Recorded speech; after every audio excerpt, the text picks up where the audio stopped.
I like, in a kind of more fun, tongue-in-cheek way, talking about something that's kind of heavy and dark, but we're having fun with it. I knew I wanted to do a full-length record. I started singing a lot later than I started playing guitar, so I put out an EP in 2017 that was kind of more sessions taken from different years, different places I had recorded songs. And so I wanted to do a full-length record, and just was kind of waiting for the right time to do it, you know. During the pandemic, during the summer of 2020, I started writing a lot. I was spending a lot of time in Jackson Hole, and I started writing a lot then, and that's when it kind of started to take shape. It's not truly live like every track on the record, but yeah, it's recorded live to tape, yeah. There's kind of, like I said, there was like the summer of 2020 during the pandemic, I wrote quite a few songs. A few of them are on the record. Circles to Stars was written then. The other part of the writing was done right in the beginning of 2022, I think. I don't know. Right in the beginning of 2022 at my dad's house in Florida. That was when a lot of the record was written, and my friend Stahl Vaughn came down from Kentucky, and Johnny Stachula was there, and we kind of really started to get it together and get the cohesive body of work together during that time. And that was right before we went into the studio in March. If there's something that is inherent to the live performance that's a strength, you want to try to capture that as best you can, because there's bands that kind of have this amazing thing live and they don't really capture it on record ever. So that's part of the idea of having a song that has an extended jam in it. You know, you don't want it to be all jamming. You want it to be a song record, to be about the songs, but you don't want to get rid of one of your strong suits either. So the idea is to kind of capture that in a live setting in the studio around a really strong song that has substance, you know, and that's what we try to do. And bands like the Allman Brothers Band and the Grateful Dead, that's what, you know, those are two examples. Or The Band, or, you know, those bands have really great songs, but they jam a lot too, you know. Well, as far as putting the core band together, the first thing I did was decide who I wanted to record with as the core band. And that was kind of easy for me. I really love Tyler Greenwell's drumming from Tedeschi Trucks Band, Falcon, we call him. And he was available and he was ready to do it. So, and then all the other people I'd been playing with, you know, in Allman Betts Band leading up to it. So it was kind of a no-brainer. And then as far as the features, you know, just people I know that I really have a lot of respect for, you know. It's like, what does the song need? Is this needed? A. B, are they into it? You know, they have to offer something. I mean, I don't want to just have somebody play because they have, you know, a name or something, you know? If all of the criteria meets and they're into it, then it's like, let's go, let's do it. So yeah, I was really grateful that they all were able to make an appearance. Fire. I mean, he's so soulful and so fiery. I have such a respect for what he does and where he comes from and what he represents, you know. He's legitimately, you know, he's the genuine article, as they say, you know. You know, a kid that grew up in South Carolina and, you know, just is all about it, wears it on his sleeve, and he's the real deal, so. So it's funny, that was towards the end, right before we were going in the studio, and I didn't have anything in 6/8. I really wanted to have something that had a different time signature, not like an odd time signature necessarily, but, and I just felt like it was missing something, a different color. We tried to put one of the other songs, change it, and I didn't think it worked, and I liked them how they were. So I came up with the initial idea for the melody and the chords and, you know, a few of the lines to start it out, and I sent it to Stahl Vaughn. And I told him a story about something Derek Trucks had said about my father's guitar playing, because I had kind of started writing it thinking about my father, and kind of like this deep it was kind of like this deep thing that I didn't know really what I was trying to say, but I felt it. And I told him the story, and then we just wrote the song about that, you know, about Stare at the Sun. You know, he's a guitar player who's, you know, not afraid to stare directly into the sun, is what he said. So it's kind of a deep thing, you know, when you're watching, you know, when anybody's watching somebody that they like a giant, like in that kind of, like my dad's almost 80, you know, so he just has such a large presence, you know, and he was around during some of the writing, so it's hard to kind of, for that not to seep in to the songs.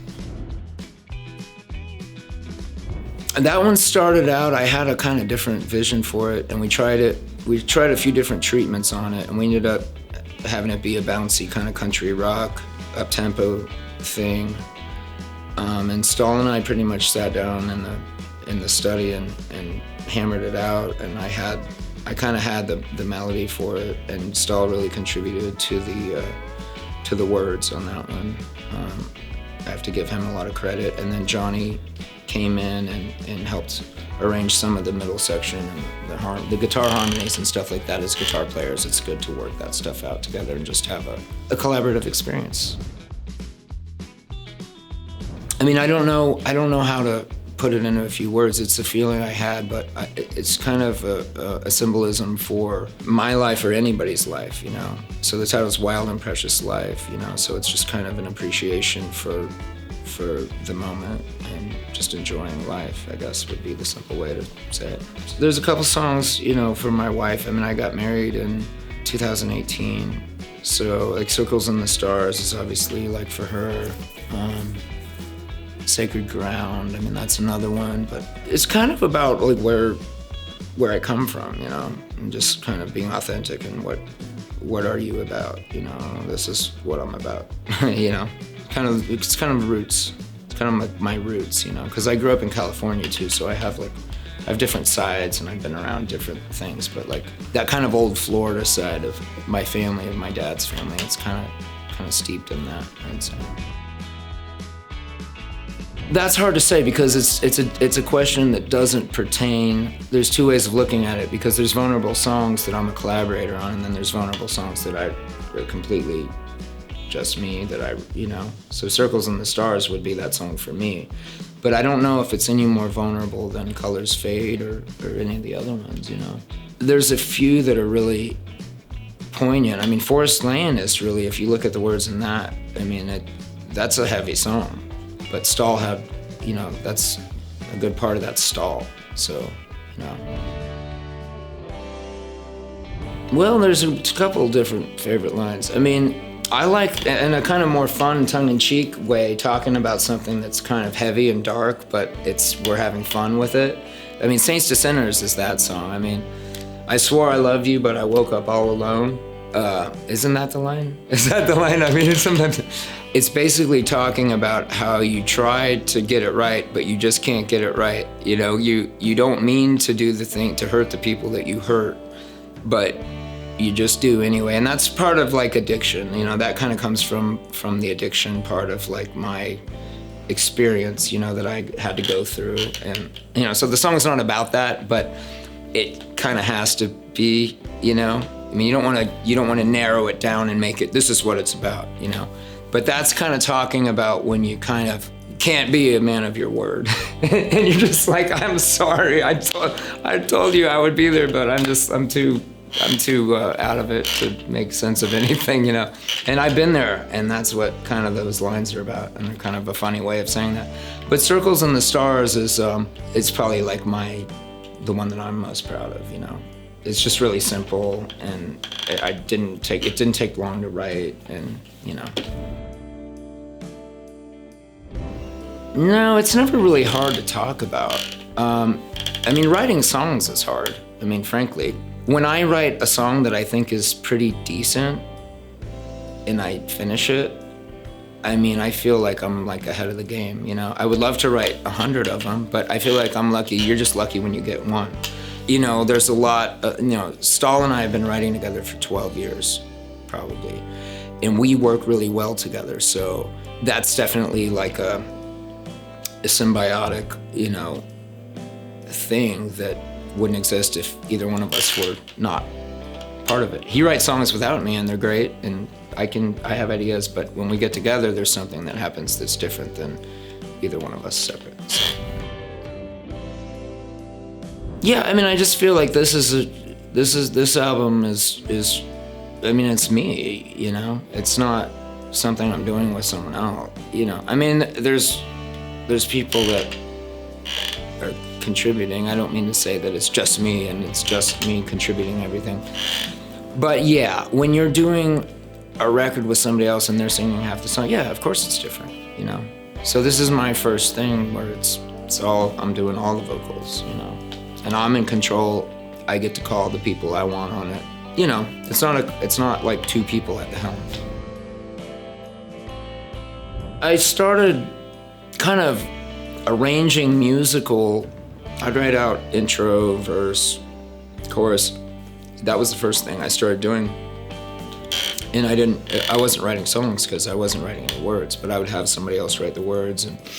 But I like had pages and pages and pages of these arrangements ready for words. So that was the first time. And then I started writing. I was in a band with my good friend Alex Orbison and my friend Chris Williams, who's no longer with us, but his father was the great songwriter Jerry Lynn Williams, who wrote a lot for Clapton and wrote for a lot of people. But that band was like the first band that I really started bringing in songs to.